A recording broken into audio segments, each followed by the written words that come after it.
இனி அவ்வளவுதான், இனி நடக்காது, இனி ஆகாது என்று சொல்லப்பட்ட காரியங்களுக்குள்ள நீங்கள் வாயை திறந்து சொல்லும்போது அது உயிரடைகிறதை நீங்கள் பார்க்க போகிறீர்கள்.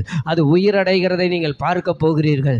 இனி அவ்வளவுதான், என் வாழ்க்கையில் சுகமே இல்லை, இனி அவ்வளவுதான், என் வாழ்க்கையில் நிம்மதி இல்லை என்று சொல்லக்கூடிய நிலைமையை கர்த்தர் மாற்றி உங்களுடைய பிஸ்னஸில், உங்களுடைய வேலையில், உங்களுடைய தொழிலில், உங்களுடைய படிப்பில் ஒரு ஜீவன் உண்டாகத்தக்கதாய் ஆவியானவர் இறங்கி அதை உயிரடைய பண்ணத்தக்கதாய் நீங்களே ஜெபம் பண்ணி இப்போ நீங்கள் அதை பெற்றுக்கொள்ளுங்க.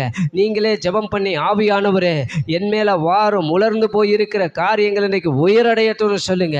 எந்தெந்த நிலைமை செத்து கிடக்குதோ அதில் இன்னைக்கு ஜீவன் உண்டாகட்டும், அது பரிபூரணப்படட்டும் இயேசுவின் நாமத்தில். அல்லேலூயா. 2 நிமிஷம் நல்லா ஜெபிக்கலாமே. ஆவியானவரே எங்களுக்குள்ள வந்து எங்களுக்குள்ள செத்து கிடக்கிறதை எல்லாம் உயிரடைய பண்ணுவீராக, ஜீவன் உண்டாக பண்ணுவீராக.